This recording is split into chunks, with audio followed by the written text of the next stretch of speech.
Hustisya ang singgit sa pamilyang Soles. Human gipusil patay si Lemuel Soles kaniadtong kadlawon sa alas 2 adlong Huwebes, Agosto 15, 2024 sa usa ka boundary sa Barangay Kibudok ug Barangay Salvacion, Matalam, North Cotabato. Matod ni Barangay Chairman Edmond Rosete Sr. sa Barangay Salvacion nga adunay miduol sa iya ug nagbalita nga usa ka patay ang nakit-an sa ilang barangay. Ganihang buntag na ay niduol sa ako nga akong bipat, tapos ni report na naay nakit ang patayng lawas somewhere doon sa boundary sa Barangay Kibudok o sa aming barangay, pero nasulod yun sa Barangay Salvacion. Dugang pa niya nga adunay nadungog sa mga residente sa lugar nga mga buto ug wala sila magtuo nga adunay patay makita niya anang buntag.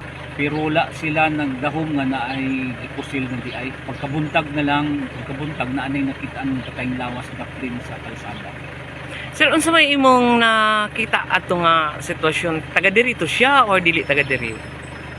Pag abot na ko sa crime scene, tanaw na mo, dili jud na mo mailhan.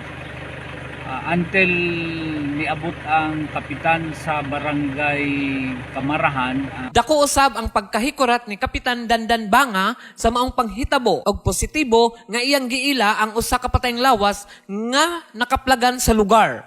Gani iyang gihulagway si Lemuel, sanglit iya kining bayaw kay igsuon kini sa iyang asawa. Ako ng bataan na, tawad mo na rin sa kuha. Okay mo ng bataan na, pero barkadista lang din siya. Barkadista niya. Naboy bisyo sa sugal-sugal, sa masahantak, manok-manok. Barkadista gid siya. No, first meet niya, ug ma-meet niya, murag i-shoot niya tanan niyang kagulingon, baka kuyog-kuyog na dayon, may nana.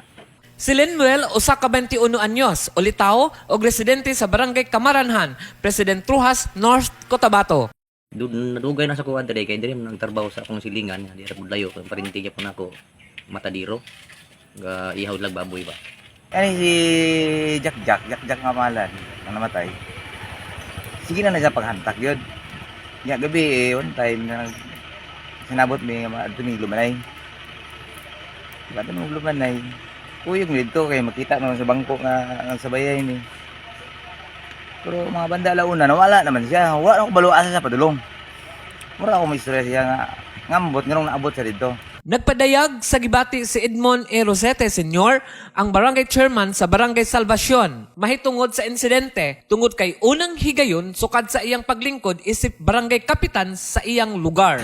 Sukad dilingkod ko as barangay captain aning barangaya, first time pud nako na experience nga naay nahitabo ng anak nga aksidente o insidente diri sa among barangay. So ang ako lang komentaryo nga kung sa may mga insidente ng ana, kinahanglan kanang tawo manging vigilant, tapos kung sa may mga mahitabo sa palibot. Ikaw li nga kalitan ko diri kay sundo ko diri sa bipat sa Barangay Salvacion nga inaana daw. Kana ay gipatay kan taga Kamarahan, wala lang mi kay wala ko mag-expect. Pag-abot ako dito sa area, gitan ako nga siya man gyud.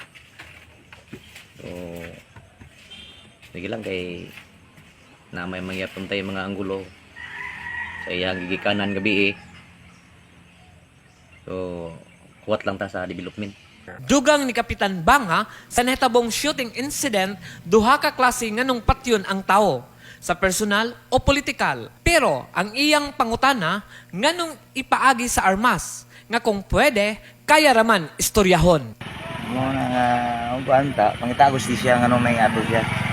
Kini nga balita hatod sa UAID capsule. Kung aduna kay gibati sa sakit sa kidney, inom og UAID capsule. Ako sa Leo Febra, basta balita, Radyo Sensero, basta guwapo, sensero.